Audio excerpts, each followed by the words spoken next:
Bonjour et bienvenue sur la chaîne Je démarre l'IA. Alors, comme vous le savez, on a démarré en fait une thématique sur ChatGPT, la première intelligence artificielle avec laquelle on va travailler. Dans le premier épisode, on a vu comment s'inscrire gratuitement à ChatGPT. Le deuxième épisode, on se connecte au compte et on voit les mentions spéciales avant de commencer. Et là, l'épisode 3, on va enfin démarrer l'interaction avec l'intelligence artificielle. On va poser des questions et on va prompter. Alors le prompt, on a une vidéo spéciale, qu'est-ce qu'un prompt? Donc elle sera, vous pourrez cliquer dessus à la fin de cet épisode. Voilà, on passe en mode navigateur et quand on se connecte sur le compte de ChatGPT, en fait, on s'aperçoit qu'il y a plusieurs parties en fait dans l'écran.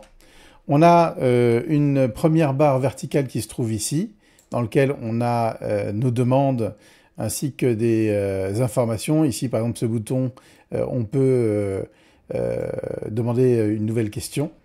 La deuxième partie, c'est la partie plutôt administrative. On choisit le modèle un peu technique, d'accord?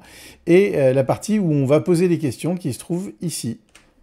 Donc voilà un petit peu comment se compose l'écran. On va détailler un petit peu les boutons pour commencer.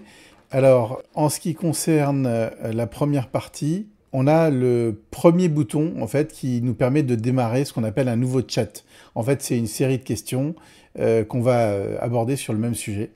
Et dans ce chat, on va poser des questions. Alors, il se trouve ici, hein, cette partie chat, pour poser des questions.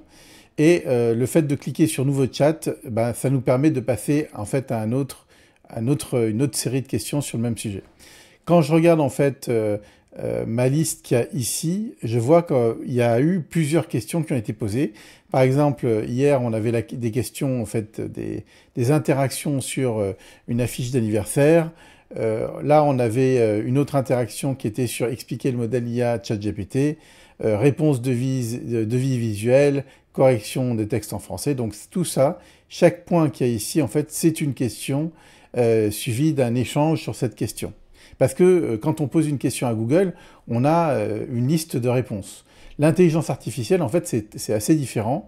C'est que quand on pose une question, on peut continuer à discuter de la même question. Et l'intelligence artificielle va nous répondre comme si c'était un ami ou un modèle, quoi.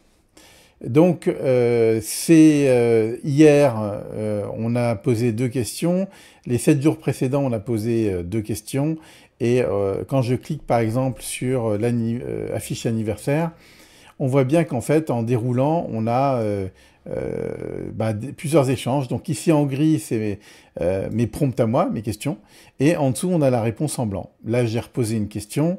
En dessous, on a la réponse en blanc, jusqu'à ce qu'il tienne en fait mon résultat à la fin. Alors, si on regarde ce qu'on appelle ce prompt, le prompt, en fait, c'est la question que j'ai posée, on va voir que, donc là, ici, en l'occurrence, c'était sur l'affiche anniversaire de ma fille qui avait 18 ans. J'avais noté « Aide-moi à écrire une affiche polie pour dire que c'est les 18 ans de ma fille et qu'on organise une fête et qu'on risque d'être un peu bruyant. » Donc, cette question, en fait, qui est faite en langage courant, hein, et c'est ça la révolution de l'intelligence artificielle, c'est que on peut, pour faire quelque chose de technique, normalement, on devrait écrire du code informatique. Eh bien, l'intelligence artificielle, elle permet de donner en langage courant des questions qu'on pourrait poser. Alors, il va se poser évidemment des problèmes, parce que déjà, pour communiquer les uns avec les autres, on a souvent des problèmes. Alors donc, du coup, pour communiquer avec l'intelligence artificielle, il faut qu'on pose un certain nombre de règles. Si on fait une demande, il faut que notre demande soit précise, qu'on comprenne le contexte de la demande et ce qu'on attend comme résultat. Et ça, souvent, la plupart d'entre nous, on ne fait pas correctement cette demande déjà auprès des gens avec qui on a interaction tous les jours. Donc, l'art de prompter, c'est l'art de poser la bonne question de la bonne manière pour obtenir le résultat qu'on souhaite. Voilà, c'est assez simple. Donc, dans la fenêtre de chat, le chat, en fait, c'est les échanges, d'accord, que j'ai avec l'intelligence artificielle. Dans cette fenêtre de chat, toutes les parties qui sont en bulle grise, bah, c'est mes parties à moi, c'est mon interaction. Donc, je commence évidemment par un prompt qui pose une question, et l'intelligence artificielle va me répondre, et je vais interagir avec elle. Voilà.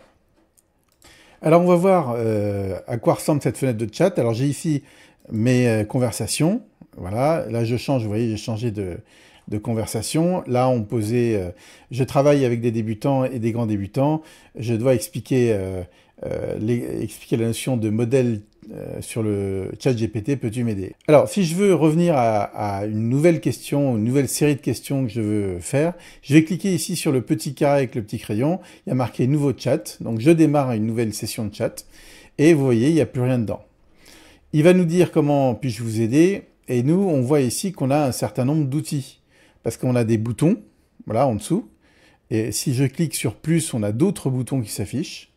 Et ces boutons, en fait, ils vont venir nous aider à orienter notre question prompt, notre prompt, vers la bonne direction. Alors, si je souhaite créer une image, alors là, je vais mettre un petit point d'arrêt, je vais expliquer quelque chose qui est important. Le modèle ChatGPT qu'on utilise est ce qu'on appelle multimodal. Un modèle multimodal, ça veut dire quoi? Ça veut dire qu'il permet de prendre en entrée, c'est-à-dire on va lui envoyer du texte, des images ou de la vidéo, et en sortie, on va obtenir du texte, des images, de l'audio ou de la vidéo. Donc, ça veut dire que je ne suis pas limité uniquement au texte, mais que je peux aussi produire des images avec mon modèle ChatGPT. Donc, ici, quand on voit le bouton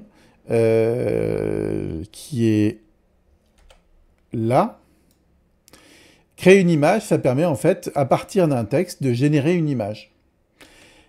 Analyser des images, c'est l'inverse, c'est-à-dire que je vais lui envoyer une image et je vais lui dire, par exemple, quelle est la marque de cette voiture, ou je vais lui poser des questions sur l'image, et s'il a bien analysé l'image, il est capable, en fait, de savoir de quoi on parle et de répondre à notre question.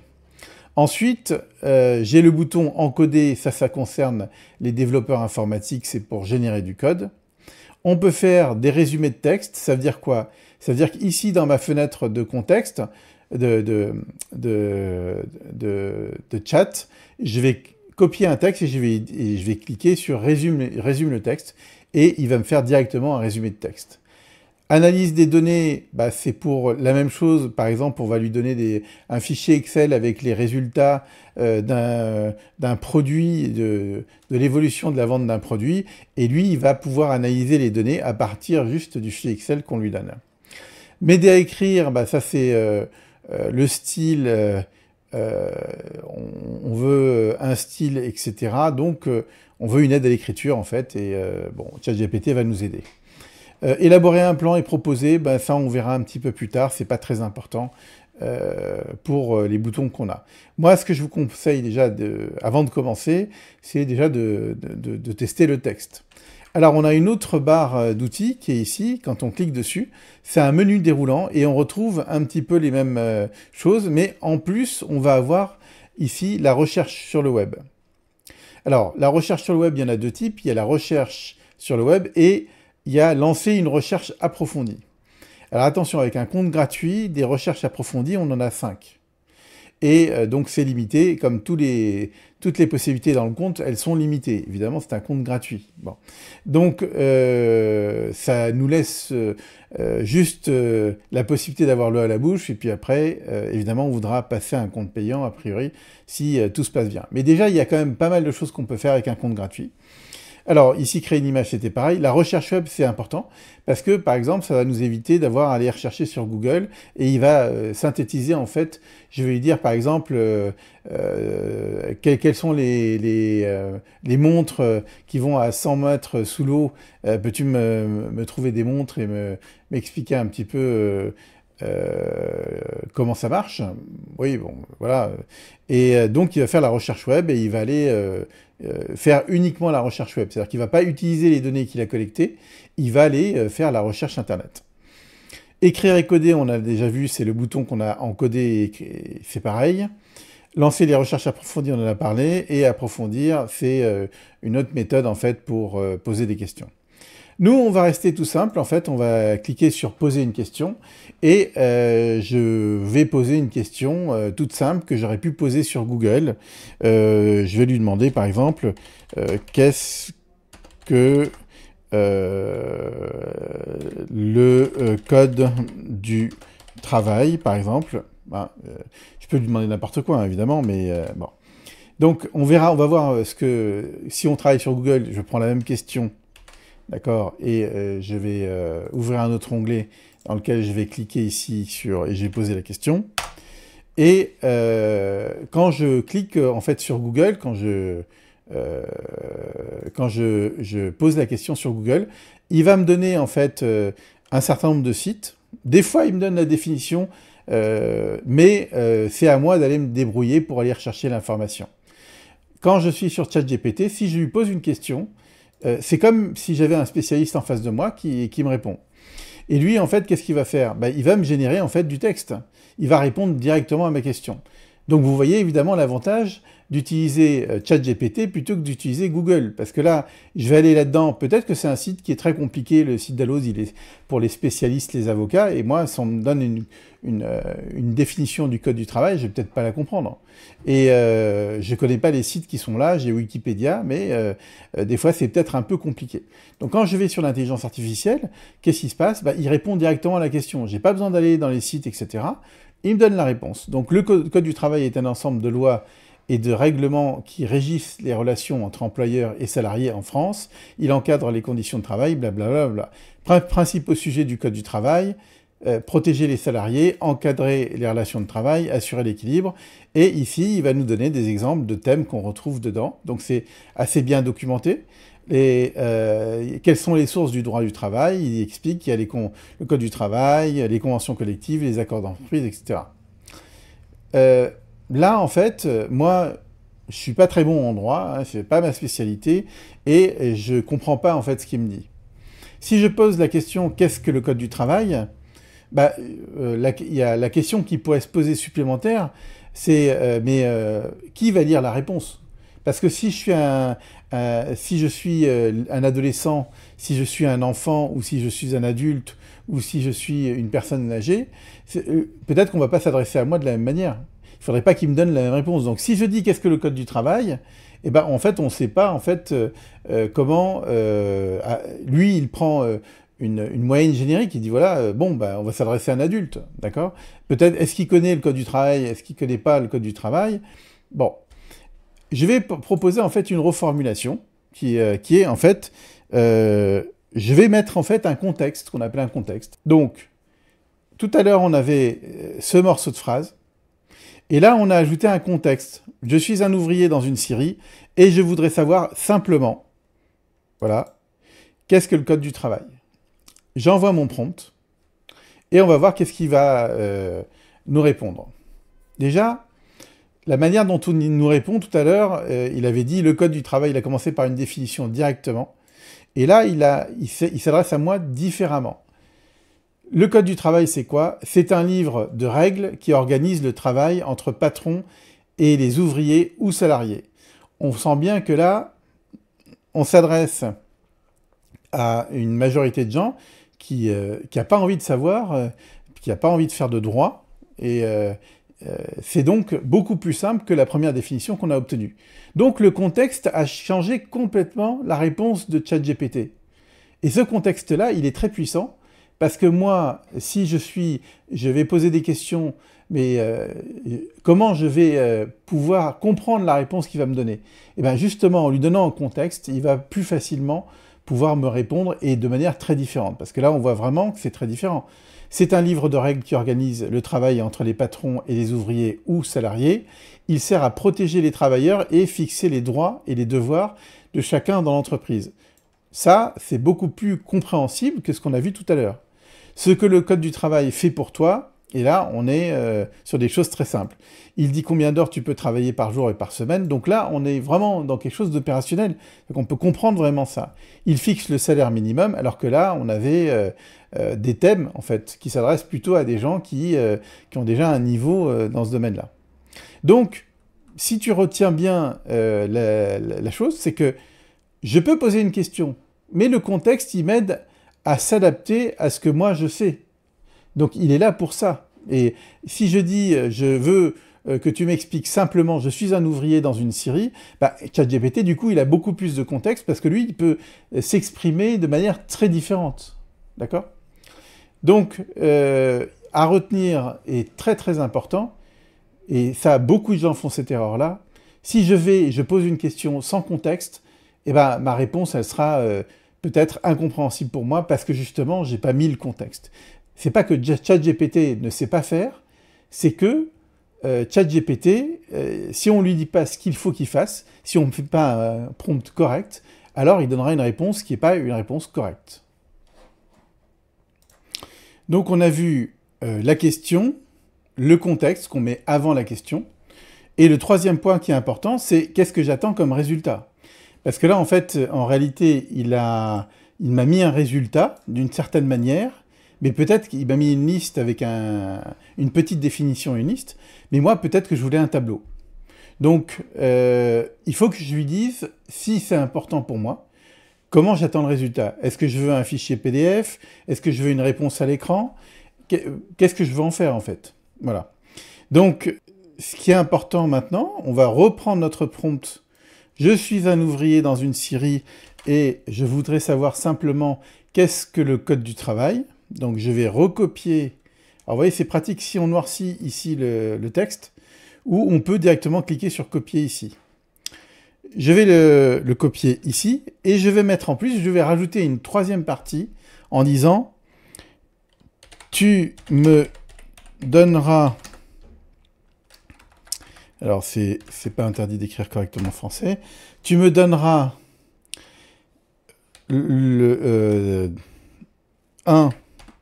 premièrement, la définition, et deuxièmement, la suite dans un tableau. » Donc, en fait, je lui dis, alors il vaut mieux lui marquer de la même manière. Donc, 1, la définition, je termine par un point-virgule. 2, la suite dans la suite du résultat, on va être plus précis, dans un tableau. Si j'envoie ça, on va voir ce qu'il me répond par rapport à ce que je lui ai demandé. Définition, le code du travail est un ensemble de règles écrites qui organisent le travail entre les employeurs, patrons et les salariés comme toi. Il sert à protéger. Et là, en fait, qu'est-ce que j'ai? J'ai un tableau. C'est-à-dire que il a remanié sa réponse de manière à la présenter sous forme de tableau. Et là, en fait, ce qui est très important de comprendre, c'est que là, j'ai plus la même définition en réalité. D'accord? Là, c'est un livre qui règle, un livre de règles qui organise, machin. Mais là, en fait, je lui ai demandé une définition. Donc, il m'a donné ce que je lui ai demandé. Le code du travail est un ensemble de règles écrites qui organisent le travail entre les employeurs, patrons et salariés comme toi. Il sert à protéger les travailleurs, garantit leurs droits et fixe les obligations des obligations de chacun dans l'entreprise. On a remarqué que le style n'est pas tout à fait le même, parce que j'ai changé le prompt, et je l'ai forcé à lui dire « mais moi je veux une définition », alors que là on était plutôt sur un mode parlé. Quand on fait 2 fois le même prompt, souvent on n'a pas la même réponse. Et ça, c'est une chose à savoir qui est très importante, à moins de reprendre. Si je lui avais dit « voilà, mets en premier ça, je copie, et après donne-moi un tableau avec le reste », ça aurait été différent. Là, je lui ai dit, donne-moi une définition, et une définition, mais pour lui, c'est c'est un petit peu plus compliqué, pas beaucoup plus, parce que je lui dis toujours que je suis un ouvrier dans une scierie et je voudrais savoir simplement qu'est-ce que le code du travail, mais je l'oblige, en fait, je le contrains à me donner, 1, la définition, et 2, la suite des résultats dans le tableau. Donc, c'est pas très bien formulé, hein, d'accord? Et on constate que quand on demande 2 fois la même définition, c'est pas tout à fait la même chose. Parce que l'intelligence artificielle, elle repose la même requête et elle est assez peu capable de ressortir exactement la même réponse. Parce que c'est un traitement statistique derrière, et donc des fois il y a des mots qui sortent plutôt que d'autres, etc. Et peut-être un angle un tout petit peu différent. Donc, qu'est-ce que tu peux faire?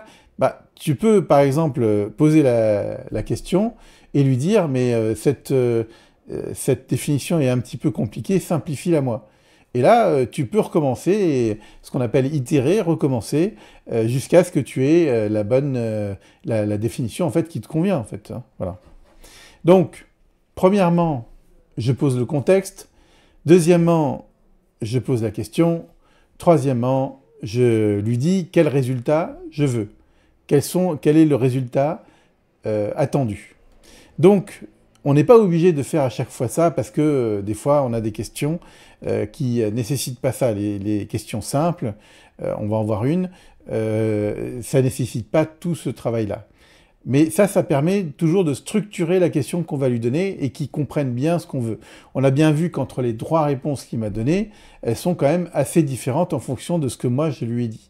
Donc, il y a du travail à faire pour comprendre comment on doit prompter, comment on doit poser la question, toujours en suivant contexte, question, résultat attendu. Hein.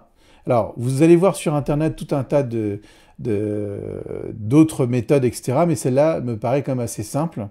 Et on va voir tout de suite, en fait, si je lui pose directement une question, là où ça vaut pas le coup. D'accord? Je lui dis, par exemple, il est 16h02 en France. Quelle heure